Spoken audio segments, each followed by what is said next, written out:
Beautiful one day, perfect the next, and I'm not talking about me. It's a great place to be, the Gold Coast. The surf is up this morning. It's really nice and flat. The sun's out. We're about 27 degrees, heading up to 31. It's going to be pretty warm here in Queensland, but it's going to be much hotter here with the mailbag. The team's joining me. Curly, you're looking splendid as always. Yeah, thanks. And you know I don't even mean that. I've copped a fair bit of you from you on the way down here already. I had to sit next to Terry in the back of the Uber, and our legs were rubbing, and I was sweating profusely, and he wasn't very happy about it. So we've got off on the wrong foot, probably. Yeah, I think I've got some infectious disease. Dicko, hello to you, mate. Nice to be here. How are you, great man? Very well, very well. Looking forward to the Magic Millions today. It's always a great carnival, great prize money. The big thing, and Mark, hello to you also, is how's the track going to play? Last meeting we had the rain, they were down the centre, that inside section, the rail's out 1.5 metres from the 900 to the winning post. So you've got a cutaway at the Gold Coast on Magic Millions Day at 1.5 metres.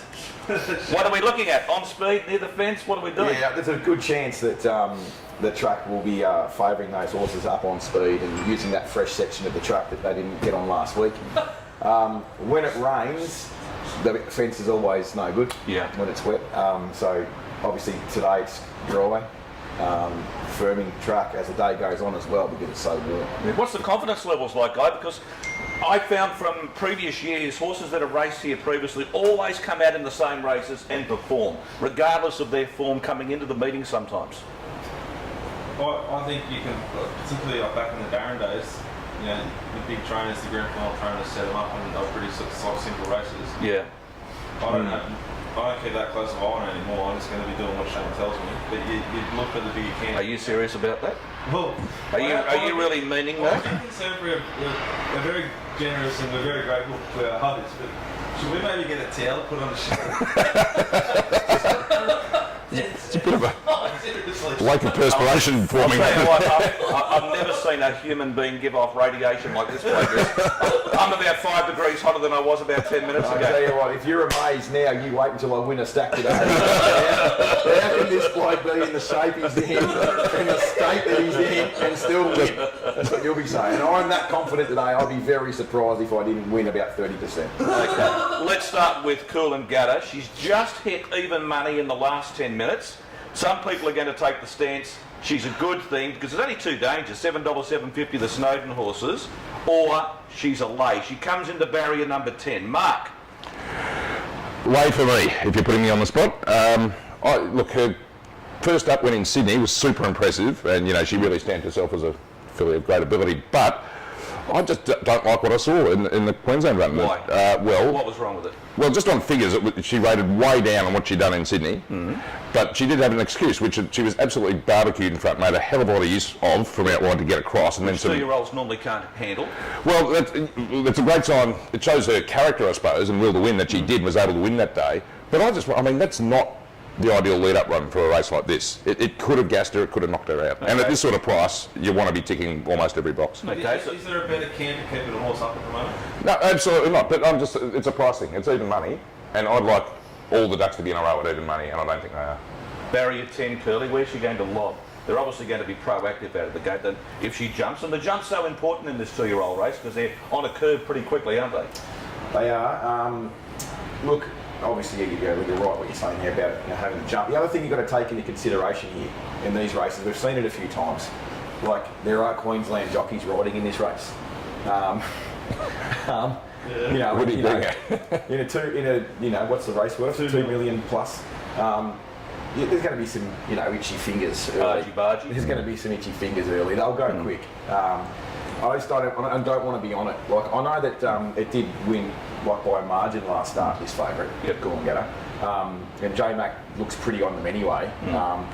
But like it did enough. The second horse was like 126 to 1, who come down the outside and was pretty good on the clock. And, what's going to beat it? The Snowden's got second favourite, who had the perfect run against fair opposition last time out, and they've got the filly backing up from last Saturday. I'm on Russian Conquest.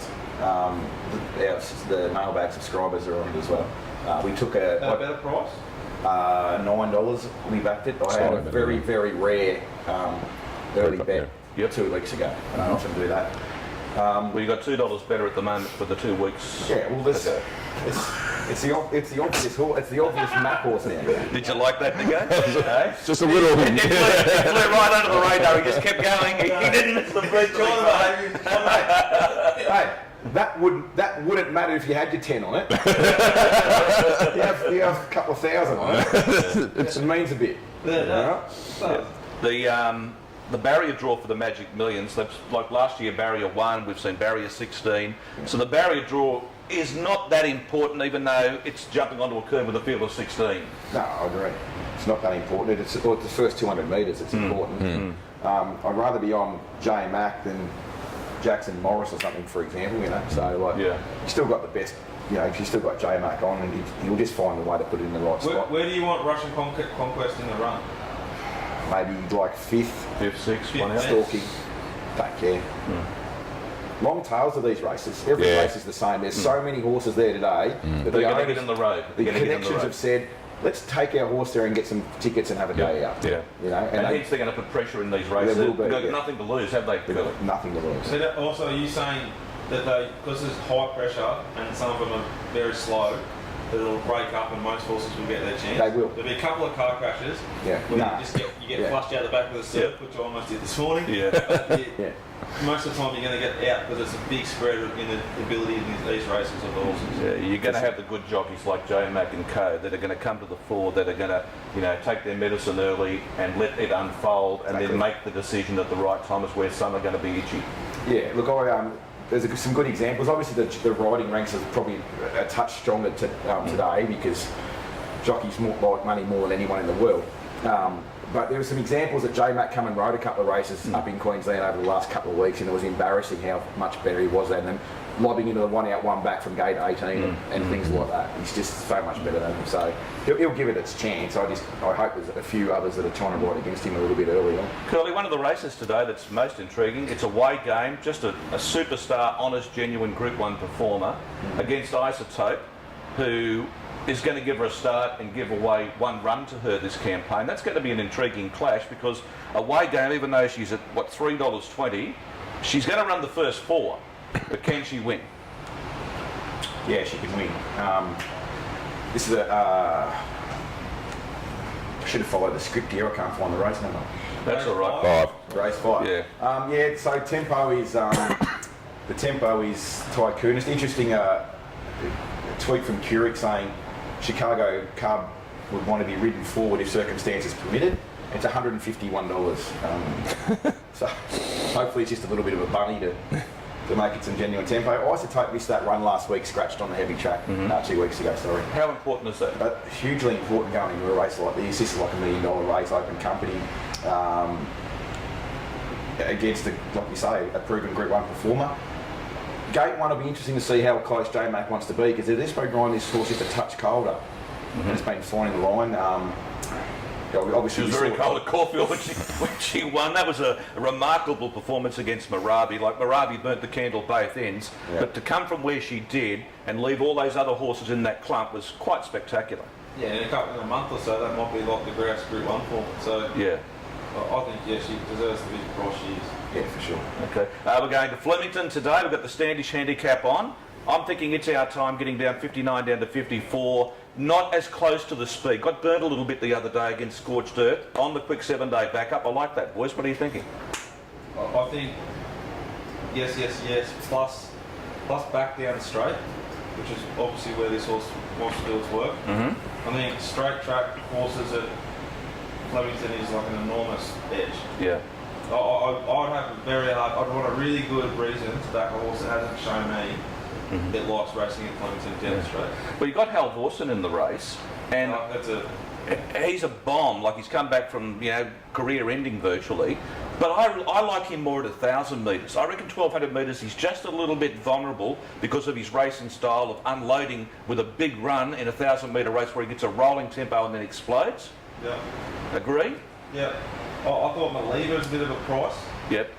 But I think it's our time. It's our time for the horse that's like in that sweet spot that could still improve. Whereas now Wilson, you're just backing it because it's track and trip horse. Sydney looks a certainty in the first mark. Well, getting a good price for a certainty. You went the early crow a couple of times last night. You were close to me the whole time. I learned from He was learning, Curly. He was learning. Look, we spoke about this last night over a couple of jars, and we both landed on the same horse in the first Key Royale. Look, if you wanted to be a narc, and you could say it's win at Canterbury, it was in the right spot. Fencing run is always the best place to be at Canterbury. However, I think he showed that he might have a bit of ability, this horse, and he was held up. It was Bowman versus J-Mac, one trying to hold the other in.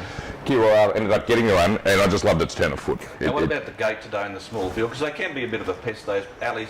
But if you're right proactive, you should be able to overcome that, shouldn't you? I won't say the least of my worries, but I'm not overly concerned about that, no. Yeah. We're racing at Durban today too, Curly. You found something out wide?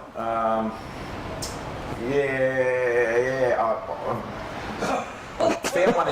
You okay there? Bit worried about you. You guys got him last night. I've been worried about him since. I like the first favourite. Well, you're not getting any mouth to mouth if you go down. Do you want to replace that? He almost went down yesterday. Yesterday started a little bit like this. Mate, And that's about right. 12:41 p.m. he had a proper adult tantrum. Did he? An adult tantrum. Yeah, geez, I cracked the shit out of the Did you really? Oh, What was that all about? Doing it all wrong. You guys are buying a horse, right? Yeah. And you rung me a couple of times saying, we missed out on a horse, we're 10,000 off, and then you had a horse and then you didn't have a horse, and this has taken the big fella's temperature's gone through the roof and he's had a little tanty. It's extremely humid. He's always extremely hungover. And Yeah. it's not true. I've never walked so much in my life, and it's not going to be easy, is it? Is this a normal trait of your character where, when things don't go right, you throw the handbag out? No, not really. It's just like I had to put up with Jack for 3 days as well. And it all sort of come to a crescendo. Listening to his bullshit for 3 days. Okay. What he does forget is the day before, he's convinced himself he had COVID. He's lying on the nature strip out the front of Magic Millions. I have it on video. I should share this on Twitter. He's lying on the grass on the nature strip. Vomiting everywhere. It was disgusting. Convinced himself he was genuinely crook. What he forgot was all the red wine that he drank the night before. And a bit of nasty seafood by the sounds of it.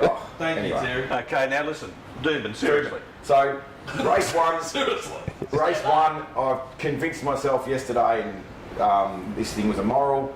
And then when I woke up this morning to check the scratchings, I redo the race. It's like 270 into 250. I was like, it's not going to start any shorter than that. Yep. It's now $1.85. You've had so too I much missed on. the price. I haven't bet. But Is it likely to drift out, do you think, or your gut feel is it might stay real firm? yeah, it's probably real firm now. There's a couple of horses that were in the market early that are legless. So it probably stays firm. But there was also racing at Warwick TV on the Southern Downs. Yeah, I've never called Warwick. I've been to Stanhope, did the cup out there one year. That's the old Stanthorpe. There you go. That's how well I'm travelling. And it's the old Randwick. They go down into a gully and then they come up the hill. Never been to Stanthorpe. Oh, quite a remarkable track, yeah. A lot of flies out there too, by the way, Curly. No flies on me. But I have got a horse at Warwick. A couple of bets for us out at Warwick too, so we'll be tuning in there. So I'm looking forward to watching them. If you haven't watched Warwick races before, there's a distinct. The sprinkler heads obviously work close to the running rail, and as the further we get out, the more dead the grass becomes until it hits concrete down the centre. So we'll be on horses coming down the centre. Is it a camber that way, or is it a proper camber? Well, it's built. It's like not undulating, but it's not sweet because if they get any rain whatsoever. Yep. They don't race. Cast, yeah. Because But that's fair enough. Because parts of the track will go whoop, and that part will fill up with water. And the rest Hey, will listen, be dry. Murray Bridge, I thought Shimino, I know you guys probably haven't done much form there, and I've done a bit of rush form. Shimino's best form wins the first race, even though it's got 60. Out of character of late, but its last run was very good in town in Melbourne. And its best form, I think, just about wins that race. I'm not sure what price it's got out to now, but it's definitely end of its chance. It's $9, Terry. Just having there's a $1.80 favourite. It's actually fourth pick in a field of 6 in the betting, and it's a good thing, you reckon? No. I think it's got a good chance at $9. I'd rather take $9 and then instead of taking the favourites like Ali Boom's got a chance, Tequila Time, yes, they're all chances, but Shimino with the weight scale against the tequila time, I think it's pretty well placed. I'm not too sure about Murray Bridge. Is that the one with the dog leg? Is that Murray Bridge? No, that was about Gambia. Yeah. Long grass, it looks like on TV. Shimino's 2 from 2 truck and trip. Another reason why I'm on it. Talking myself into this one. Oh, I think we dig through the Murray Bridge form just through the day. Can we just pause this so I can have a bet? Yeah, so what's our betting strategy, big fella? Well, we're pretty much going to just play it as we play a normal set day. I mean, we're not going to do anything different because we're on a stream or any other reason. Are you just going to select your good races and go, right, this is the game we play here, and then we have the fringe after that? Pretty much. I think we haven't done anything yet, but I think we're going to have a few early bets and then top them up during the day. I mean, there's a few I want to be on now at the prices they are at Rose Hill, and then of course we'll have Rob chiming in as well, and he'll add his stuff to Rose Hill as well. But yeah, I think that's basically going to be the way we approach it. Now, I just need to ask you three guys, because you take your punting very seriously, you put a lot of form in, a lot of work, but when it comes to being superstitious, like Damien Oliver, one of the greatest riders in the world, most superstitious bloke you'd ever see in your life, and an all-time great rider. Any of you guys got any little superstitions, like if I sit too close to you, go, piss off, move away? No, I mean... Green ties, green shirts? Nothing like that. I've got a superstition that doesn't work in that if I've backed a loser watching one channel, like 526, I might watch the next on 528 and then hope it changes my luck, and it never works, ever. I don't think it's ever worked.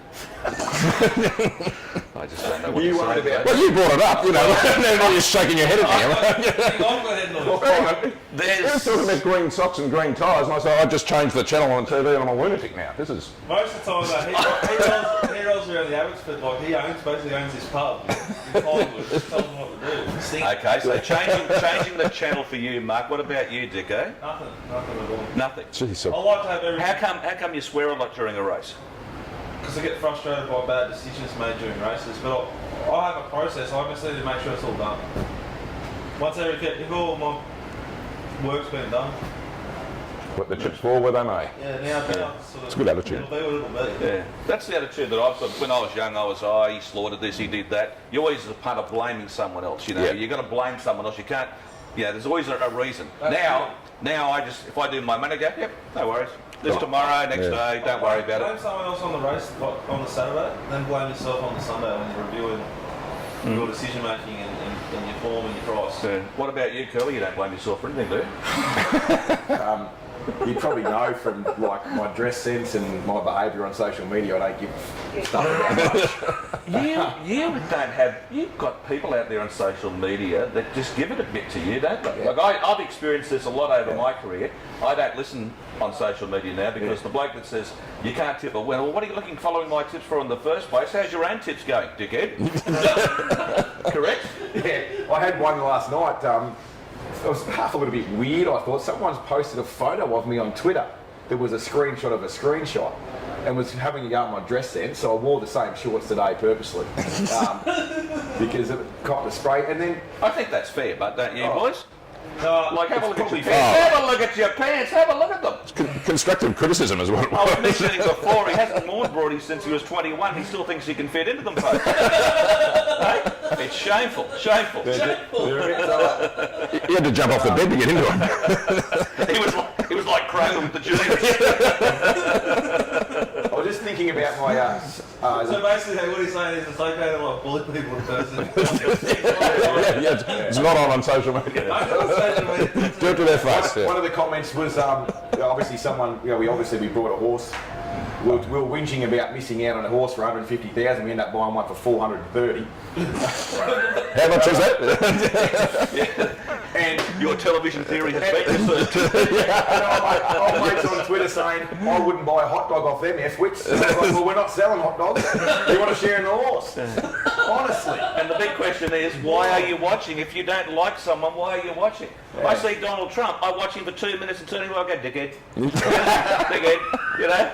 Now listen, you were telling me a story, you troll. You were telling me a story this morning that you bagged this bloke, bag him. Tell me the story again. Might have been a football coach? Yeah.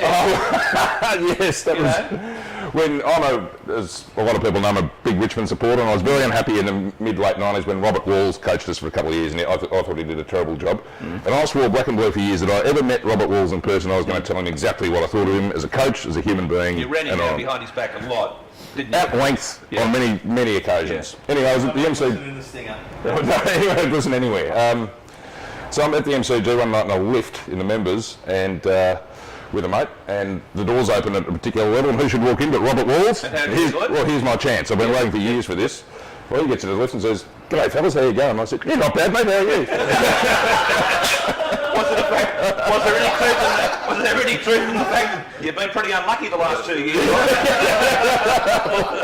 Any truth to that? No, I didn't go that far. I just... 2 minutes, mate. I saw the open goal and just completely fluffed my lines. I was too cowardly on the night.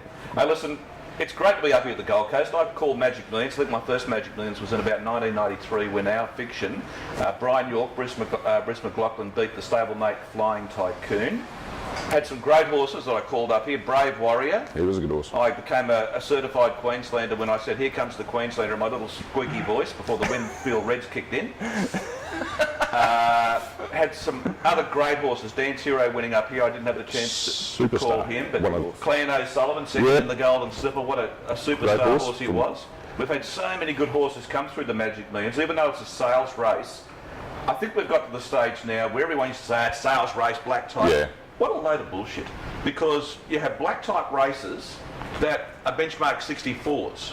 During carnivals, you've got great races here, like the Everest, like the All-Star Mile and all that, but we can't give them black type. I reckon the whole black type system needs to be thrown out. Let's start all over again and do it properly. Well, there's far too many. That's the, Compared to the rest of the world, we're about 35% higher than everywhere else in the world. There you go. And I mean, you talk about sales restricted races. The age, sex restricted black type races need a good look at. Yeah. 3 old fillies in particular.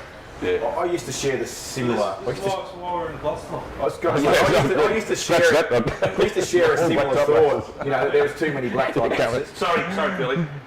This bloke here, he did buy a filly. He said, "I'll get some black type in Adelaide and a nice little benchmark 64." If you can't beat them, join them. That's self-interest in racing. I love it. Join us. There's going to be more black type racing. Yeah, you're right. You think people get upset with me because I carry on when I win? Wait till we start winning black type races with horses. Like, look at these hot dog sales in here.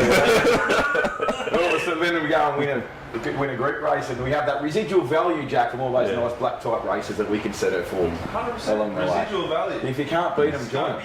The actual filly herself has got a massive pedigree upgrade too, with being by Snitzel, this filly. Yes. She's left a Group 1 winner by McPhee. Yeah. Jack asked me who's McPhee, you never heard of it. Oh, that's a lie. I actually know because that's one of the only horses that that animal. Yeah, he thinks it's an actor on The Untouchables. Where are we kicking off to start the day, guys? Where's our first bet going to be? Because we're going to have to wrap up in a minute because we're just starting to dribble a bit now. We'll have at least one early bet at Flemington, which will be race 3, number 2, Pancho. Pancho, that's a poxy race too, isn't it? Ollie rides, small field. I think Pancho suits Flemington. Uncle Chris training. Yeah. Ollie's riding a little bit from Chris too. When Ollie starts riding for a new camp, there's often success in the early stage. Like you look at him going and ridden a fair Corson's yard, and they started. Mate, he's hungry at the moment. Like for a bloke that's done it all, has nothing to prove. What makes him a great champion, same as Darren Beedman, is the hunger, and that they still had it. Beedman had it. He's got it. Only the greats have it, and he's got it. And he doesn't lose focus. His focus is fucking amazing. Just to compete, because he's got more money than God. Yeah. Well, he hasn't got enough, I hear.